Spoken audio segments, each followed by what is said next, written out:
A university professor went to visit a famous Zen master to learn about Zen. The professor was very eager and began talking about everything he already knew about Zen, sharing his thoughts and opinions non-stop. The Zen master sat quietly, listening patiently. Then, he began to pour tea for the professor. He poured until the cup was full, but he didn't stop. The tea overflowed, spilling onto the table and the floor. The professor watched in confusion, unable to hold back any longer. He said, "Stop. The cup is already full. No more tea can go in." The Zen master looked at him and smiled. "You are like this cup," he said. "Your mind is so full of your own thoughts and ideas that there is no room for anything new. How can I teach you Zen unless you first empty your cup?" Humbled, the professor realized the importance of clearing his mind and being open to truly learn. Now, we are going to learn valuable lessons. Through this story, please pay your attention. Number 1. You cannot learn if you think you already know everything. When your mind is filled with the belief that you already know everything,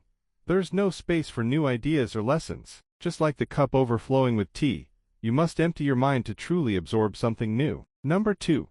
Prejudices and fixed ideas stop us from seeing the truth. When we hold on to our own preconceived notions and biases, we become blind to the actual truth. These mental barriers prevent us from understanding life, others, and even ourselves in a deeper way. Number 3. You should open your mind before you speak. Before sharing your thoughts or opinions, take a moment to listen and reflect. Having an open mind allows you to learn and grow, instead of speaking without understanding. Number 4. The master is telling the professor to relax and not be so anxious. The professor's eagerness to learn is overshadowed by his anxiety and impatience. The master's calm actions are a reminder to slow down, relax, and approach learning with a clear and steady mind. Number 5.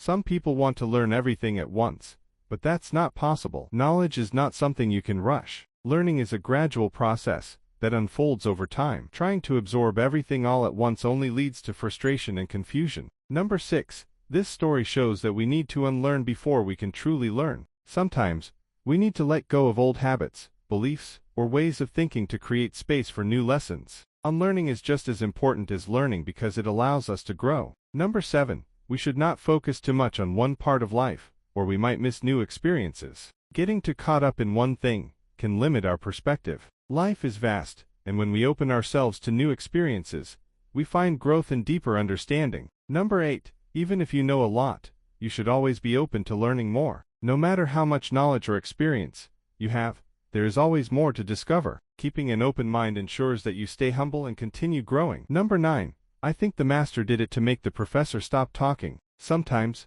actions speak louder than words. The master's act of pouring tea was a clever way to stop the professor from talking and make him realize his own behavior. Number 10. If you want to learn, you need to stop talking and start listening. Learning requires silence and attentiveness. Talking too much prevents you from hearing others, and without listening, you miss valuable lessons. Number 11. We should respect other people's opinions, instead of adding them to our own. Every opinion is unique. Instead of forcing it to fit into our own worldview, we should respect and understand it as it is. This allows us to learn from others without judgment. Number 12.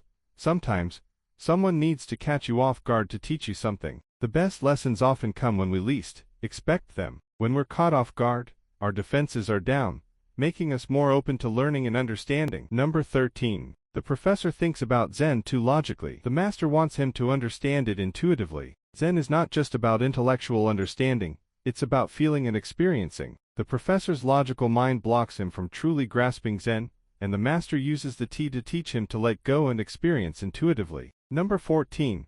I would tell this story to anyone who believes something about me that isn't true. This story is a great way to show people that they might be holding on to wrong ideas about you or others. It helps them realize that they need to let go of their assumptions to truly see the truth. Number 15. The master is showing that, when you are full, it's time to give. Sometimes, giving helps you receive. The overflowing cup also symbolizes generosity. When we're full of knowledge or resources, it's a sign that we should start sharing with others. In giving, we create space to receive more. Number 16. The professor doesn't really believe in Zen. His biases are blocking him from understanding. The professor came to the master with a closed mind. His disbelief and biases created a mental block that prevented him from understanding Zen. The master's lesson was to break through those barriers. Number 17. The final one. Too much of anything is simply too much. This story is also a reminder of balance. Whether it's knowledge, work, or anything else, overdoing it can lead to overwhelm. Moderation and simplicity are key. We must first empty our minds of pride, prejudices, and preconceived ideas. This story reminds us to stay open, humble, and ready to receive new wisdom. If you enjoyed this inspiring story, don't forget to like, comment, and subscribe to Way of Life YouTube channel. Join us for more stories that touch hearts and share powerful life lessons. Stay curious, stay open, and keep growing with Way of Life.